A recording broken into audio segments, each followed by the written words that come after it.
վերջացրեցի։ Այլ այսպեսի մի հարց է։ Հիմա ամեն դեպքում դուք մեկ որ ասել եք հնարավոր է որ մեր հիմա դուք ինչու օրինակ այդ հարցի մեջ այդ պատասխանի մեջ չեք կարող թույլատվություն լինել ու ապա կողմնորոշել կատարողի վերջում ձեզ դիմում են կոնկրետ մարտական ձեր մոտ մակարդակի հարցը բացացնող կոնկրետ մարտական գործողություններ իրականացնելու համար չէ իրավիճակի վերումից է ձեզ դիմում չէ հիմա դա պատասխան է տվյալ իրավիճակից դուք այդ պատասխանով ինչ եք հասկացել այդ եմ ուզում Իմանաքի հրամանատարն եք, ոչ չակերտավոր, այլ կոնկրետ պատերազմական իրավիճակում դուք այդ պահին հարց բարձրացել ձեր առջև իրավիճակից դուրս գալու համար ինչ պետք է անել ձեր այդ պատասխանից ելնելու իրավիճակից ելնելու ես Ես կարծիքով պարոն Ապրեսյանը Չէ, այդ հարցը կարող չպատասխանել, Ապրեսյանը չի կարող դա Ձեր հարցը Ապրեսյանը ոչ պատերազմական իրավիճակի բանակ է ղեկավարել Եվ ոչ էլ այդ հարցը Ապրեսյանի առջև Չես կապետում Ձեր հարցը իրավական Զուգարը խոսում, ասացում եմ կապեք էլի Ինչ? Զուգարը խոսում է, ես Զուգար եք խոսում Ով է զուգարը խոսում? Փաստաբանը Դե չենք թվում խոսա Խոսում Հիմա եկեք դուք կարծ կանոնից էլ եկեք իրարգել Դուք դահլիճից ամեն րոպե արձագանքում եք դուք եք տոնում Հիմա մենք կողմնակալ չենք կարելի Արգելի Բուժով չեմ կարծով ես դատավարությունում այնպեսի թույլ է դատական կազմը, որ կարողանով երբ ինչ ուզեն խոսել, մենք չենք նկարում Շատ լավ նկարում ենք Երեք ամուսենք, էլի մենակ չենք ոչվել Պետք չի մեզ ուշել ինչ անել Մենք գիտենք մեր գործը Չեք պատասխանում Պատվարժան դատար, են կարծիքով պարոն Ապրեսյանը Լավ Ավարտենք այս փուլը, դեմ պարոն Ապրեսյանը ուսնենք կարծում Անանիկ Մնացականյանի Պատվարժան դատար, այո, հայրդորդը Անանիկ Մնացականյանին է ներկայացնում, բայց բավականին ծավալում Ես քիչ առաջ մտածեցի դատարանի ոչ հայ ցավալի նստավայրում կանոնավորական նիստ կա։ Երեքի համար է։ Մենք ներկայացնենք, մեկը ձեր պաշտպանյանը խոսում։ Հետո դու պաշտպանյանը ներկայացնի ես թողնում եմ։ Պարոն, սկսեք ներկայացնել, ինչ գործ է, կանոնավորական գործ է 12-ի երկրորդ նահանգ։ Ու նախագահությամբ, հա։ Հարությունյան, հա, Հարությունյան։ Հարությունյան։ Աշակ։ Դեմ չեք, որ մենք խնդրենք Աշակ Հարությունյանը դատական Կալանքի հետ կապված հարց ունի կանոնավոր, որ մենք շարաշ պարոն Ասայան։ Այսինքն, հարգելի պաշտպան չեք ուզում ասել, որ գործով որ գործով, որ մեղադրյալը նախնական կալանքի կակագտնվում, ուրեմն այդ գործի քննությունը ավելի առաջնային է լինել։ Եթե տրամաբանությամբ մասը գարտավորում են, որ բոլորի կանոնավոր ենք, որ գործն առաջ ասենք։ Պատմաժան դատա, այդ գործը, այս գործից ամիսներ առաջ անշնակ, ամիսներ առաջ, ես այդ ժամանակ գալով Եթե դեմ չեք, մենք խնդրենք դատավորին, ես չեմ ասում, որ անպայման կկատարվի, խնդրենք, որ այդպիսը հնարավոր է Ես խնդրեմ բաղը չեն նույսորը, ես միայն մեկ նիստ ունեմ, այսպես որ տեսեք, երկու նիստ Արեք սկսենք ուրեմն ժամը 30-ից ես կեր ժամը կասեմ չարից Կես ժամ չի, մեկ ժամ, կես ժամ չարից աղա Առանց ես կարող եք անել Ինչ անեք առանց Զատական ասնիշտին տեսած դու գնացիք Ջալալարությունյան վերնասնի, ես ուզում եմ ասեմ, եթե Ջալալարությունյանը պաշտպանի կարիք շունենա, Քննարկեք Դասում չէ, ասում եթե Ասում չէ, բայց չենք ասում, ότι մի բանը չէ Մեզ է ուզը մոլորության մեջ գցել Այդ բողոքը Պարոն Ապրեսյան, դուք գիտեք, որ ձեր պաշտպանելը դեղ է, որ դուք ներկա չլինեք դատականից չշարունակվի Ինչի եք դա ասում, որ պարոն Պապյանն հակառակ կարծիք էր ձևավորել իր մոտ Չի ասել, դե ուրեմն դու պարոն Ջալալյանն շարունակի ես դրա համար ասում Պարոն Հարությունյանը Լավ, շարունակեք ժամանակը կես ժամ շուտ քննարկենք դատական նիստի հետազոտելու հարցը Ժամը 3-ից Դե կարող է մի քիչ ավելի։ Այսինքն մտածում եք, որ ես քեզ 10 րոպե ուշ ժամանակով եմ պետալու բանջարը։ 10 րոպե ուշ սկսվի։ Թողում եմ պատվաժան դատարան, նոր պարոն Նավստարդյանի ներկայությամբ դատարանի աշխատակազմին զանգեցի, մազեցին կանոնավորին բերում են, պարոն Ապրեսյան, ընթարիք շուշանակ, ասի լավ գամ։ Ես խնդրեմ իմ աշխատակիցների կապ ունեն դատավորը կխնդրեմ, որ իմ փոքր ուշ սկսվի։ Ներկայացնում։ Եվ պարոն Ապրեսյան, ըստ էության, քանի որ նաև հիմնացվող հանգամանքներ կան, կարող է դրանք շարադառնալ, պետք չի ընկերցել, մենք նույնիսկ ես ընդհանրապես պիտի բացատրություն։ Կոնկրետ այս գործով, այս բողոքով լրիվ բացարձակապես Գելեմ բալա, գելեմ Դա բարությունը չեք ուզում ստեղծեն, որ ուզում եմ ձեր պաշտպանյանը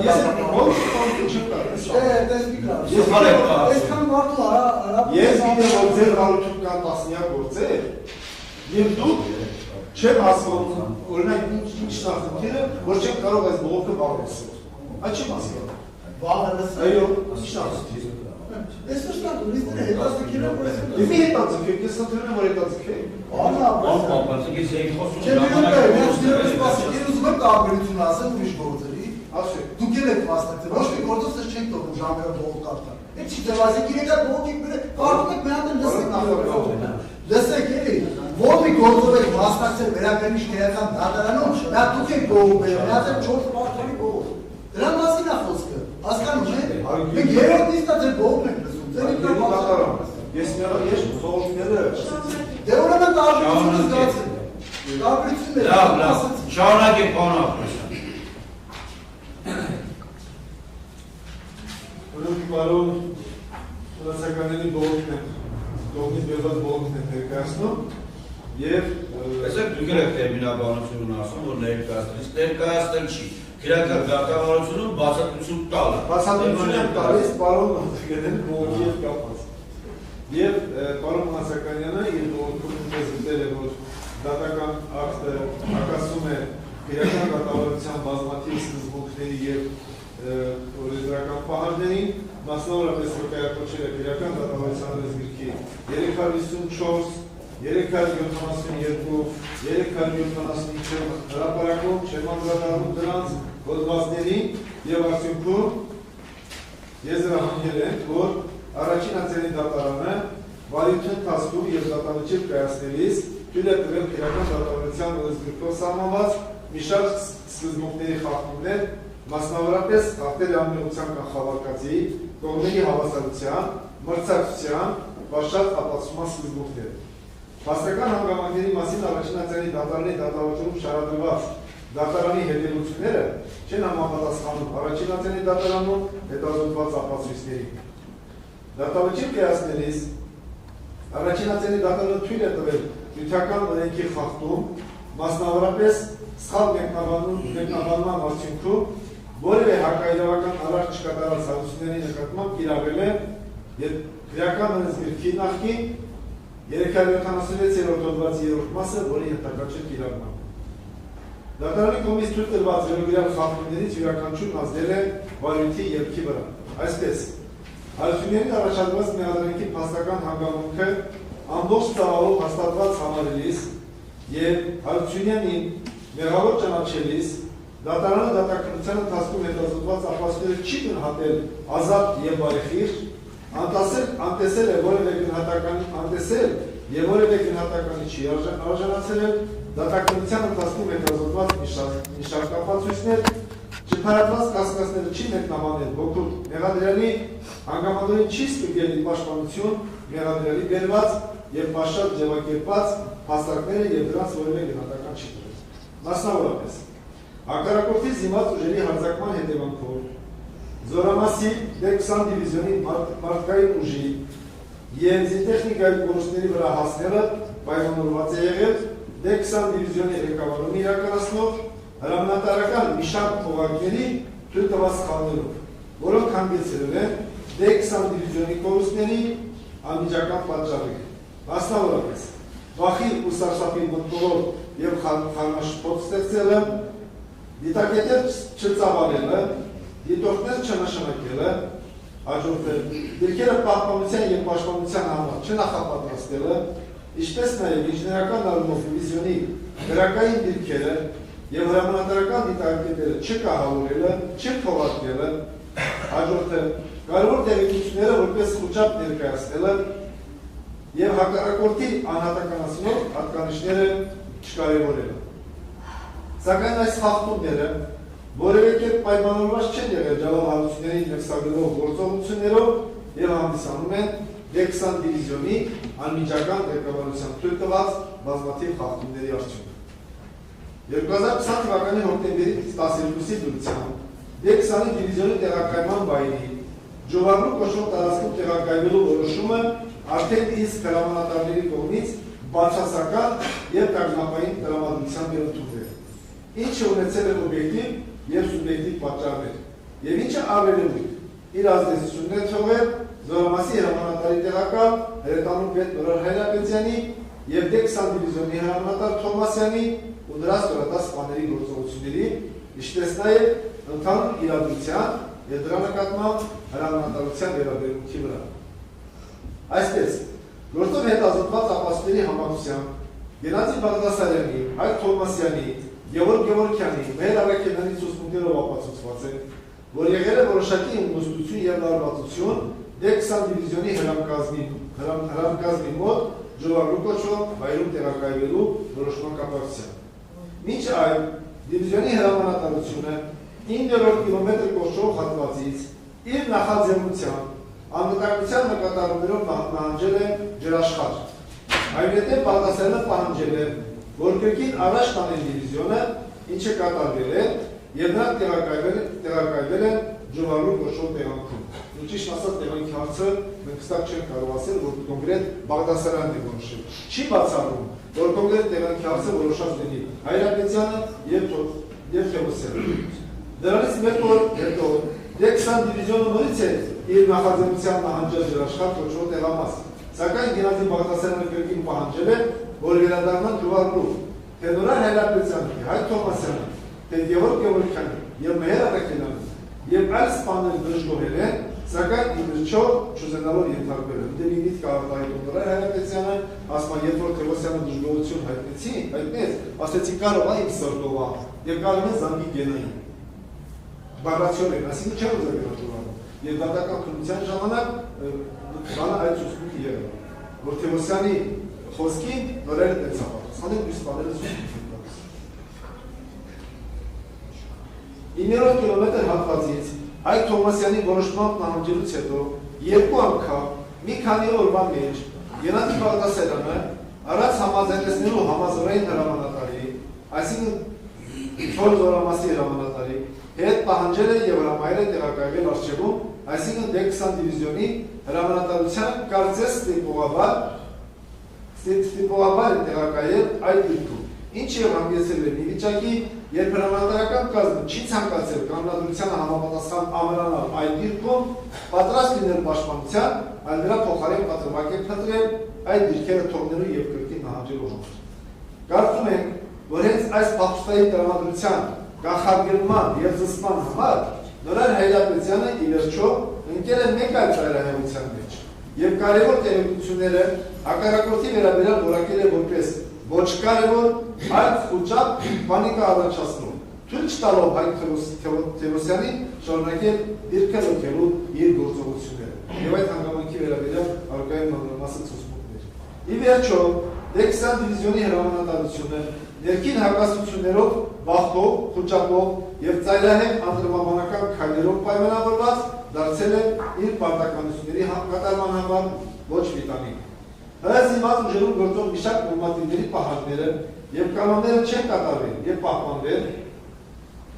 Մասնավորապես, դիվիզիոնի եւ դրա մասը կազմող մարտկոցների պահպանության եւ ինքնապաշտպանության համար անհրաժեշտ միջոցներ չեն ձեռնարկվել, այն է մարտկոցների հրամանատարական առաջնային եւ կողային դիտակետերը չեն ծավալվել, դիտորդներ չեն նշանակվել, ինքնապաշտպանության խրամատներ չեն պատրաստվել, ինքնապաշտպանության համար ուղիղ նշանալության կրակելու համար հրամանները չեն նախապատրաստվել։ Ընդ որում, այդ կանոնները չեն պահպանվել եւ ինքնապաշտպանության ու պահպանության կանոնադրությամբ ամրագրված պահանջները չեն կատարել պատերազմական պայմաններում, երբ դիվիզիոնի ղեկավարությունը տեղեկացված է եղել հակառակորդի դիվերսիոն խմբավորումների ներթափանցման եւ նրանց հարձակման իրական վտանգի առկայության մասին։ Նորան Հայրապետյանի ղեկավարումը կայացել է հետևյալում։ Տեղեկություններին հավուր պաշարի ուշադրություն չդարձնելը և չկարևորելը, իրավիճակը վերահսկելու անընդունակությունը, կառավարման ուղղահայացը խախտելը, հրամանի և տեղեկության նույնացումը, հակառակորդի հարձակման ակնհայտ վտանգի պայմաններում այլ առերևույթ երկրորդական խնդիրների վրա կենտրոնանալը և այլ ակնհայտ սխալներ։ Նորան Հայրապետյանը հակառակորդի զինված ուժերի մոտ 2 կիլոմետր հեռավորությունից իր դիրքերի ուղղությամբ շարժվելու մասին տեղեկանալով, սկզբում Աշոտ Սողոմոնյանից, այնուհետև Աշոտ Բուլյանից դա որակել է որպես խուճապ, պանիկա, որևէ միջոց չի ձեռնարկել, ավելի դրանից կարճ ժամանակ անց տեսնելով հակառակորդի խմբավորումը չի հասկացել, որ դա հենց այդ խմբավորումն է և այդ խմբավորման ուղղությամբ կրակ բացելու և դիրքերը պաշտպանության վիճակի բերելու փոխարեն որոշել է կապվել հրամանատարական կետ խորացված և այնտեղից ճշտել այդ խմբավորման պատկերները։ Ընդ որում, ճշտելու համար տեղեկություն փոխանցելիս ասել է, որ այդ խմբավորումը հայկական համազգեստով է, սակայն ոչինչ չի ասել իր ուղղությամբ հակառակորդի զինված ուժերի շարժվելու մասին, մինչ այդ Աշոտ Սողոմոնյանի և Բուլյանի կողմից կատարված 2 զանգերի մասին, մենք ունենք, որ 2 անգամ, մի անգամ Աշոտ Բուլյանը մասնավորապես Արա Լևան հրամանատարը, մյուս դեպքում Աշոտ Սողոմոնյանը դիվիզիայի հերետանու շտաբի պետը բազմացիորեն ասել է, որ այդ ուժերը հակառակորդի խմբավորումներ են, իրենց ուղղությամբ եկել են, իրենք դրանց ուղղությամբ կրակ են, բացել այդ խմբավորումները խուսափել են իրանցից և շարժում են Ջոմարգուի ուղղությամբ։ Եվ չի ասել, որ Աշոտ Բուլյանի և Աշոտ Սողոմոնյանի կողմից կատարված 2 զանգերի մասին, ոչինչ չի ասել դիվիզիոնի կառավարման դասակի հրամանատար, հետախուզություն իրականացնող Միքայել Բադալյանի հաղորդած տեղեկությունների մասին, որը հայտնել է, որ խմբավորումը հաստատ հակառակորդին է, դրանք կարմիր ժապավեններ ունեն, մորուքներով, չադրամներով են, մի մասը կառավարում է անօդաչու թռչող սարքեր, նրանց մեջ թեկուզ կան հայկական համազգեստ գրողներ, բայց կան նաև էապես տարբերվող համազգեստ գրողներ։ Դատաքրության ժամանակ բառացիորեն օգտագործվել են սև համազգեստ, որ կան նաև սև և մութ գույնի համազգեստ գրողներ։ Այն պարագայում, որ հայկական բանակը երբևիցե սևագույն համազգեստ չի ունեցել։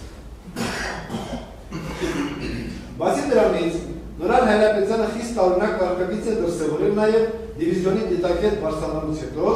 երբ մյուս սպաները շարունակել են դիտարկում կատարելը, Հայրապետյանը սկսել է մարտկոցների նշանակետեր փոխանցելու հրամաններ տալ։ Նույնիսկ Թովմասյանի կողմից խոզի վրա կարակելու դեպքը ներկայացնելու և թշնամի լինելու վերաբերյալ վստահություն հայտնելու պայմաններում ասել է հնարավոր չէ,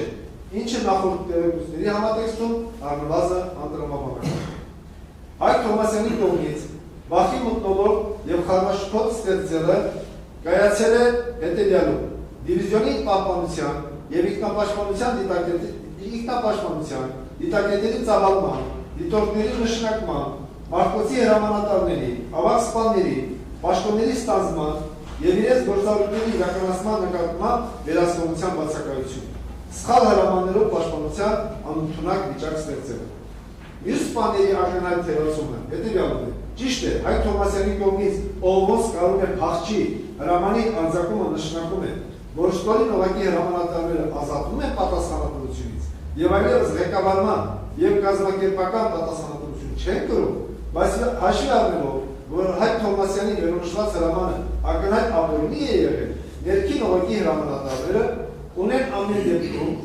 ամեն դեպքում պետք է գործողություններ կատարեին առաջին մարտկոցի անձնակազմի կազմակերպված և փոխհամաձայնեցված պաշտպանությունը կազմակերպման զուգահեռ դուրս հանելու ուղղությամբ։ Այս առումով վերաքննիչ դատարանի ուշադրությունն ենք հրավիրում քրեական գործով հարկա ապացույցների, մասնավորապես դատական իսկի ձայնագրությունների վրա։ Այսպես, Հայկ Թովմասյանը դատարանում հայտնել է հետևյալը. Նորան Հայրապետյանն է որոշել, որ մեր դիտակետ պետք է ծավալվի։ Նշել է, որ հերետանու պետի համար առանձին դիտակետ ծավալելու համար անձնակազմ չունի։ Ուղղակի զարմանալու է, ինչ անձնակազմի մասին է խոսքը, որ կոնկրետ կազմակերպությամբ սահմանված անձնակազմը կոնկրետ նորից տրամադրության եղել է։ Անձնակազմ չունենալու համատեքստում հարկ է նշել, որ քրեական գործով ձեռք բերված մյուս ապացույցների համաձայն Հայրապետյանը Զորամասի հերետանոց պետի կառավարման դասակը թողել է ոչ մարտական գործողությունների շրջանում վազգենաշենք կոչվող տեղանքում։ Եվ բնականաբար այսօր այդ հրամանատարը պատճառաբանում է, որ ազնական չկա, երբ որ ինքը իր նախաձեռնությամբ իրեն անմիջականորեն ենթակա կառավարման դասակը ժողովրդու չէր տալու։ Ի՞նչն էր խանգարում։ Հանրահարել որպեսզի ջոկատը բերեին, ջոկը բերեին։ Մուսուլման դիվիզիոնի հրամանատարի հետ մեր դիտակետը բավարար է, իսկ մարկոսների դիտակետերի կարիքը չկա, սպաները քիչ է, ավելի լավ է զինվորների մոտ մնա։ Գենադի Բաղդասարյան տեղեկացված է եղել այդ որոշման մասին։ Գրքին ժողովրդու վերադառնալու կապակցությամբ իր դժգոհությունն է հայտնել Նորար Հայրապետյանին, սակայն Հայրապետյանը իր զայրույթին ի պատասխան շփոթել է հեռախոսը եւ ասել. «Ուզում ես բան ասես, դու էլ զանգի Գենային, ասա, կարող է, գիտես, ես ուրախ եմ այդ հրամանի համար»։ Ինքը խմբավորումը նկատելուց անմիջապես հետո հրամանները թողնելու եւ դիրքը լքելու հրաման է տվել։ Իսկ երբ Նորար Հայրապետյանը իջնելուց իրեն ձայն է տվել, հետ կանչել եւ ասել, որ հրամանատարական կետից հայտնել են, որ մենոնք են, չի հավատացել։ Նախ անձամբ խոսել եւ կրկին ճշտել է Բալյանից, իրեն ասել են, որ մենոնք են, բայց ինքը շարունակել է կասկածել, առաջարկել է Հայրապետյանին ամեն դեպքում նահանջել, հետագայում եթե պարզվի մենոնք են, հետ գա եւ միայն Հայրապետյանի պահանջով ով ասել է հրաման է, ստիպված համաձայնվել է վերադառնալ դիտակետին։ Նույնիսկ միտքը, որ նաև ասելա, որ 3 ժամ հրետանակորձվում է, կարող ինչ անեի մնայի կրակի տակ, նախորդ բողոքի մեջ անդրադարձ էր կատարված, չեմ վկայակոչում։ Նորար Հայրապետյանի կողմից հրամանատարական կետի խմբավորման մասին զեկուցելուց իր կողքը չեմ եղել եւ չեմ լսել, թե նա Մեհտար Բադալյանի զեկուցած հանգամանքները խմբավորման չադրաներով, մորուքներով, կարմիր ժապավեններով եւ այլ անհատականացնող հանգամանքների մասին զեկուցել է, թե ոչ, բայց պարտավոր է զեկուցել։ Եթե զեկուցված լիներ, չեմ կարծում, որ խորացված հրամանատարական կետից ասեին, որ մերոնք են։ Բոլոր դեպքերում ունենք կոնկրետ պատվարժան դատարան, որ գոնե մի զանգի ժամանակ անձամբ եղել է կողքը։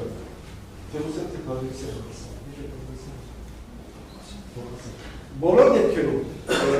այս վկան ցույց կա տալիս, որ երբ որ ինքը ասել է, որ չեն հավատում, անմիջապես իր կողքից է զանգել եւ այդ կոնկրետ առանձնացնող հատկանիշների մասին ասում է, որ ինքը չի լսել։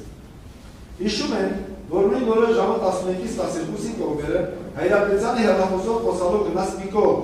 երբ հետ եկա, ես եւ Մեհեր Արաքելյանը հարցրեցինք, թե ինչ է եղել, ասաց Աշոտ նայելի, անկապ խոսում է։ Հետագայում Ղուլյանից իմացել եմ, որ այդ օրը նա խոսել է Հայրապետյանի հետ եւ ասել, որ պետք է դուրս գալ այդտեղից։ Այսինքն, կոնկրետ այս ցուցմունքով ընդունում է, որ իրականում Հայրապետյանը իր հարցին, թե ինչ է խոսում Աշոտ Ղուլյանի հետ, նրա Հայրապետյանը ասում անկապ խոսում է պանիկայացնում։ Այն դեպքում որ ասում է, ես ուղիղ ասել եմ, ուր է զանգում, մի զանգի, հակառակորդ է, շրջանած է պաշտպանության անցեք եւ դիմակայեք հակառակորդ։ Ռելեվը թույլ չեն տալիս դիտարկել, ասում էին բլուրի հետևը եւ կորում տեսադաշտից։ Եթե Մարկոսի դիտակետը արխիվում ծավալված լիներ, կարող էր հայտնաբերել, կարող էր նաեւ չհայտնաբերել, ով կարող է հաստատ ասել։ Չեմ կարող ասել, հրանոթով ուղիղ նշանակությամբ գրակելով հակառակորդին փոխելու հնարավորություն եղել է թե ոչ։ Հոկտեմբերի 7-ին մեր զորամասի հրամանատար Արտուր Օհանյանը կապրումել է մեր հետ եւ ասել, որ բոլոր խնդիրները այսուհետ քննարկենք զորամասի հրամանատարի տեղակալի հետ։ Իսկ որը իրականացնող մարմինի օրակայացումը, որ կոնկրետ դեպքի օրը D20 դիվիզիոնը ու ենթարկում է Ջալալ Հարությունյանին։ Արտուր Օհանյանը ծորի գնդի հրամանատարն է եւ դիվիզիոնը ենթարկում է ծորի գնդի հրամանատարին, ոչ թե անմիջականորեն Ջալալ Հարությունյանին։ Կամ Գենադի Բաղդասարյանին։ Ես չեմ իմացել դիվիզիոնը 18-րդ դիվիզիայի ղեկավարմանը կամ հրետանուր պետի ղեկավարմանը հանձնելու մասին։ Հայրապետյանը Ռասիայով կապի մեջ է եղել մեր զորամասի հրամանատարության, բանակի հրետանուր պետի եւ այդ զորամասի հրամանատարների հետ, ոչ թե Ջալալ Հարությունյանի։ Տեղյակ էի, որ մեր զորամասի գումարտակներից մեկը մեր արխիվում է։ Հոկտեմբերի 10-ից տեղյակ եմ եղել, որ հադրութում հակառակորդ կա։ Հոկտեմբերի 11-ին մեր դիմացը տեղակայված գրած ազնագազմը դուրս եկավ։ Դեպքի օրը Ցոր գյուղի վրա էինք կրակում, հադրութի կողքը, մեզանից 4 կիլոմետրի վրա, ինչը մտածելու տեղիք էր տալիս։ Երբ կրկին բարձրացան դիտակետ, Մեհտար Բադալյանը դիտարկում էր անում, Նորար Հայրապետյանը խոսման կոորդինատներ էր ստանում։ Ես էլ այդ նշանակները փոխանցում էի Մարկոսներին։ Մի պահ մոտեցավ Մխիթար Բադալյանին, սկսեցի դիտարկում անել, տեսա, որ խմբավորման անդամներից մեկը խոզի է կրակում, համոզվեցի, որ թշնամի է, մոտեցա Հայրապետյանին, ասացի, որ թշնամի է, ասեց հնարավոր չի, եւ շարունակեց նշանակել փոխանցել։ Այդ ժամանակ սկսեցի գրակել։ Այդ գործողությունները ինչ որ նկարագրում են պատվարժանական, դատարանի